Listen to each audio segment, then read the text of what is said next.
Hey there and welcome to my shop tour video. This will be both a shop tour video and also an archive for myself because this shop right here that I'm gonna show in a few minutes is gonna be replaced in a couple of months because I am building myself a brand new shop outside of the house, which is gonna be twice as large as this one. So here we go about this small shop. So first thing first, this is a basement shop. This is fairly small. This is 13 feet by 12 feet roughly, so pretty tight down here, but I have it organized. I think it's working great, and I'll just show you how everything is set up. Okay, so here's my workbench. Just a basic 3/4 inch plywood on the top and just 2x4s for the legs, and I have a shelf under here. So on the top I do have this belt disc sander combo here. Pretty useful. This is the one that I use the most.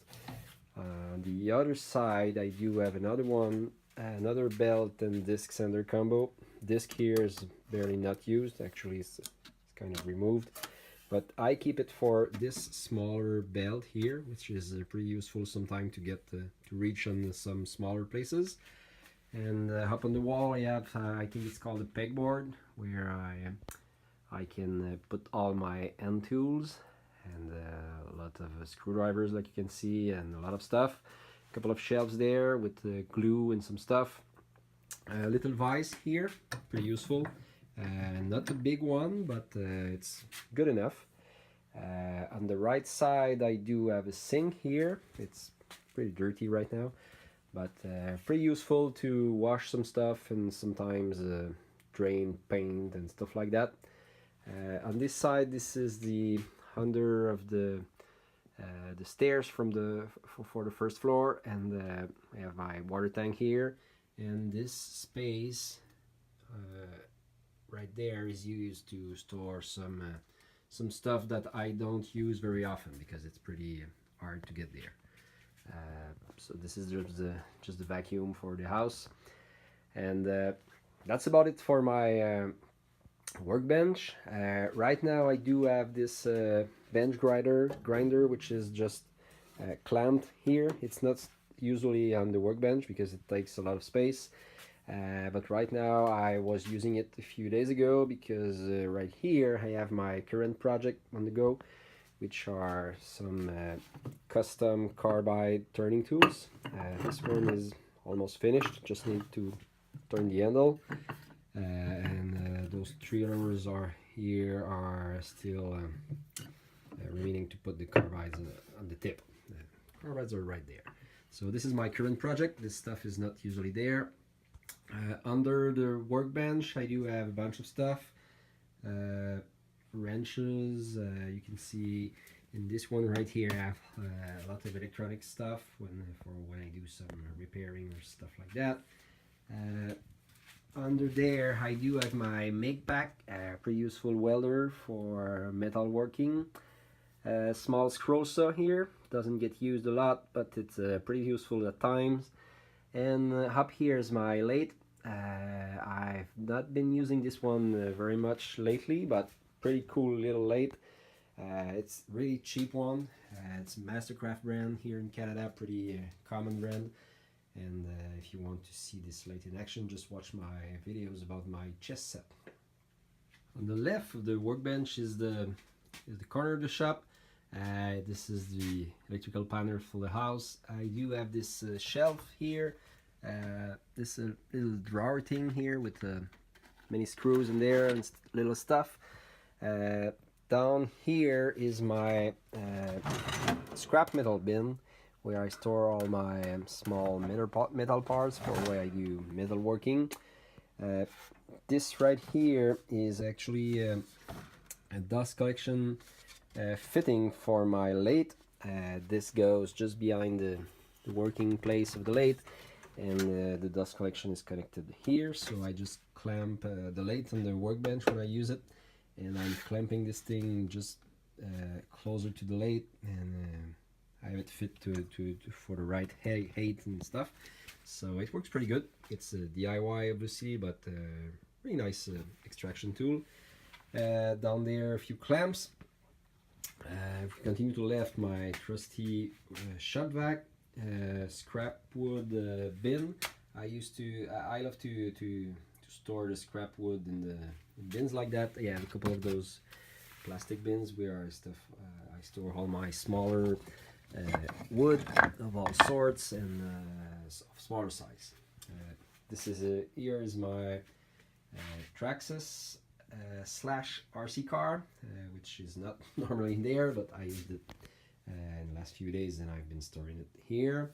So on this wall I do have a lot of stuff which are a bit stored randomly up there, and more precisely in those drawers I do have the manuals for all the tools in this one, sandpaper, chisels, and a lot of stuff. This is more actually plumbing stuff here. Some laces, well, anyway. So there, up here, some clamps, some random stuff up there, and on this particular shelf is all my pen turning materials. So a little press here to assemble the pens, rolls of sandpaper. I do have a bunch of pen blanks there. I think this one is olive wood, and I do have a lot of exotic wood. Some pen mechanism down there. I do some pen turning at times, but I've not been doing it lately. Anyway, to the left, a couple more shelves, a few jigs down there. This one is actually sharpening drills for my gouges for the blade. This just goes right there on the on the grinder, and just put the gouge there, and it sits nicely in the stone to have a nice and equal sharpening. And I do have here, this is actually a fence for my router table that I'll show you in a few minutes. Down there, little air compressor. I don't have a lot of air tools. I basically just use this stuff to blow hair sometimes, to just it's pretty useful at times. And up there, this is actually my ukulele build, which has been on the shelf for a while now. I'd say this is half done. I do have a project of building a guitar for myself at time, but I was building this ukulele to just get used to this kind of stuff, but it's been there for a while because I'm now busy building a new shop. So I will resume working on this maybe in a couple of months. Right there, my dust collector. It's just a smaller 1 HP dust collector, just a 1 4-inch flexible hose that I just move around and plug to any tool that I'm using at this time. Up there I do have a little box fan that I use to push the dusty hair outside. It actually blows toward the window. I just open the window and start it up. When this little thing right there that I didn't show earlier, the Dylos air quality monitor, this thing just shows the quality of the hair in the shop. You've probably seen this one in some other videos online. Pretty useful, just shows you the number of the smaller particles and the bigger ones. Actually right now it's a little high because I move stuff around lately, but pretty useful to know the actual air condition in the shop. And when it's too high, I use this thing to blow stuff outside. Just works as an air purifier that can buy the fancy ones out there. But and in the winter I actually use this stuff exactly like an air purifier that can buy, because I just tape a square filter on the opposite side, and just I hang it right there and just blow hair through the filter, which get stuck there and just get removed of the shop. To continue there, I do have my jointer, small 6-inch jointer. I got this one used for a couple $100. Pretty good little machine. And wheels, of course, because in a smaller shop like mine, wheels are mandatory. I need to move stuff around. Just remove this piece of wood here. So nice little jointer, like I said. Obviously, I'm not using it there. I just move it here in the center of the room when I need to use it. On the left, my trusty table saw.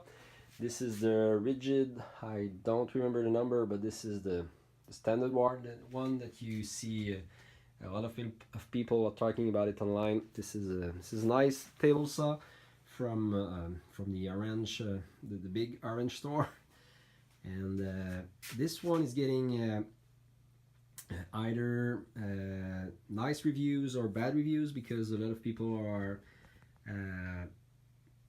not happy about how the blades just kind of moves when you move it up and down. But I don't have this particular problem on mine, and I've been using this table saw for a couple of years now, and I'm pretty happy with it.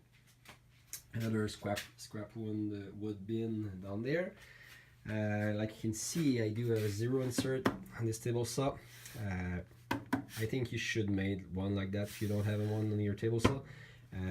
Not really easy to do for this particular table saw, because I'm not removing it, but you have some small shoulders here that are pretty thin, and you have to make the insert pretty thin. But once it's done, it's pretty cool, and it allows you to just saw really small stuff. So on the right of the table saw, this is normally open. I just move this around. I did make a router table out of here because the space wasn't used, and when you have a small shop, you have to use every inch of it. And I think I do have a video about this one. This is the Rotolift design from Wood Gears, the guy Matthias Wendell. Really nice guy, have some good plans. I just bought his plans and made this thing.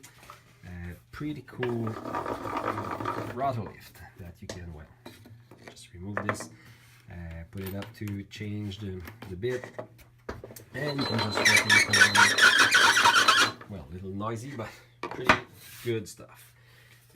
This is just my sled to put on the table saw.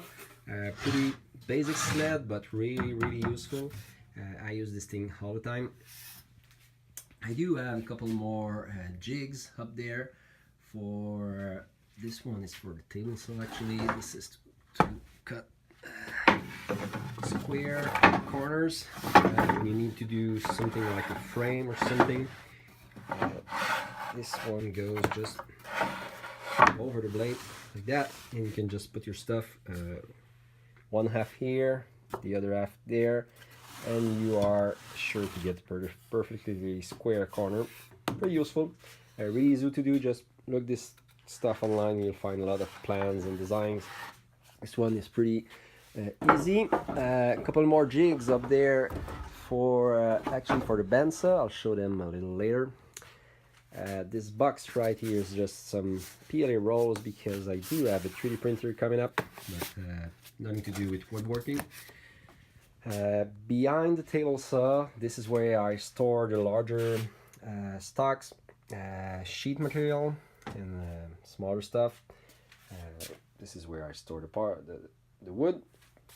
There's the door for leaving the room. Now up to the next wall. This is my drill press. I used to have a smaller benchtop drill press that you almost can find anywhere, and a couple of years ago I bought myself this full-scale drill press. Really good stuff. It's able to drill larger holes, bigger holes, to drill holes with a lot more force, and it's really useful. I'm pretty happy with it. I wasn't sure at first if I would need a bigger drill press, but now that I have it, I really don't regret it. This little vise here, most of the time I store it under. but sometime I put it there to have it's able to secure the stock pretty good, and it's able to move in all directions just using those little handles here. So really nice to have a bigger drill press. If you don't have one, I would highly recommend this upgrade.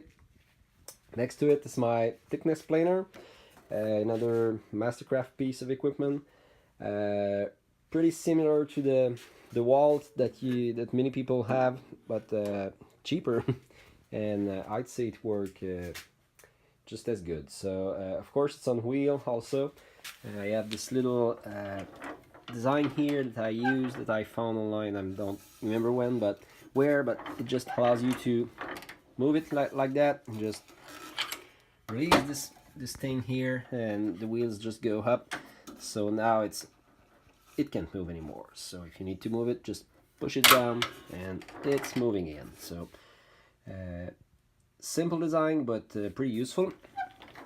So right next to this is my Bensa, 14-inch Steel City Bensa. It's very cheap Bensa actually, but it works really good. Not the best, but the guides are really not the best, but I'm used to it. And, the best upgrade that I've got for this table saw, for this Bensa, and that you can actually make for, I think, almost any Bensa, 14-inch Bensa, is this riser block right there. I wasn't sure at first if it would be useful, but it is really useful.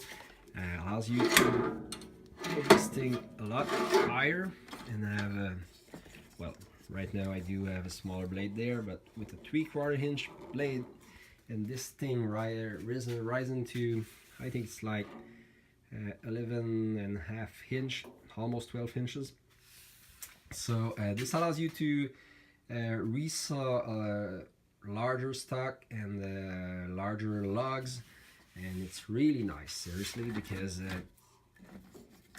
with its stock you can resaw I think like 5 or not even 6 inches, and being able to resaw a lot taller wood is really nice. So fairly, let me just tighten it right there. Fairly easy to install. You just put this riser block in there, and have a few longer pieces that come with the kit, and now I can use it for a lot taller pieces. Dust extraction port right there, so just the basic Bensa. Up there on the wall I do have all my electric tools, grinder, sander, so all the usual stuff. Few Bensa blades right there. This 3/4 inch, really nice to resaw some bigger logs. A few other electric tools up there, router like there, right there. I think I have a reciprocating saw or something like that. So that's pretty much it. Let me just show you a couple of jigs that I have for this Bensa. So I took down all the jigs that I had up there. Oh, hello to my RC Blizzard. So those jigs are just stuff that I made through time. This one here is the easiest one. This is just an extension for my lathe. It just goes right there. It allows me to turn some longer stuff, just basic extension. The lathe is not really made for that, but it works pretty good. I used it a couple of times to turn some, I think I turned some wood chair legs or for my father with that. This right here is the ultimate box joint jig from highbuildit.ca. I bought those plans there, and I used his design. John has a really nice design. You just use this thing here to advance the jig. I think it's 1/8 of an inch at a time. You can adjust it to move 2 or 3 notches at a time. So really nice jig right here. Works really good to make box joints. And here are a couple of jigs for my bands. Okay, here it is. So you just have this lug attached with this clamp here. It's not clamped downward, but as the saw goes down, it's not a big deal. And you can have this thing here to adjust it on this way like that, so I can put the lug wherever I want, and just push on the whole jig to have it slide down the table and just cut like that. So pretty useful. Like you can see, this this lug right here has actually been sewn with this jig, so you can see that it does a pretty nice job to resaw some logs. And let me put on the other jig and just get back. Okay, so here it is. This other one is just a small sled that helps me to just secure a log, a round piece of wood, and be able to just slide it to cut some slices of it. Because when you try to push a round stock like that, it tends to rotate, and it can be pretty dangerous to push it through the saw. So this little jig helps me do that. Before ending this video, here's a few more shots of the old shop. This is actually the view that I get when I open the door and enter the shop. Like as you can see, it's pretty narrow right here. Stuff are placed whenever I can, so I have to squeeze myself in there. Up there I even have some padding, because my head gets pretty close to this thing when I enter the shop, and ask me why I put some padding there. So as you can see, you've seen earlier, there's a larger place in the center of the room where I move the stuff. Table saw gets moved here, jointer, thickness planer, band saw a little bit. So, but even though I use it right there a few times. So this is how I do stuff here. Like I said, I'm building a bigger shop, not a really big shop, but twice as big as this one. So it will be really nice to move in a bigger place, even though I've been working here for many years and making all kind of stuff without really any problem, other than having to move stuff around. So I hope you enjoyed, and like I said, this will also serve to me as an archive, because in a couple months, hopefully this will all be in the new shop, and this room right here will be using for something else. So I hope you enjoy, and see you another time.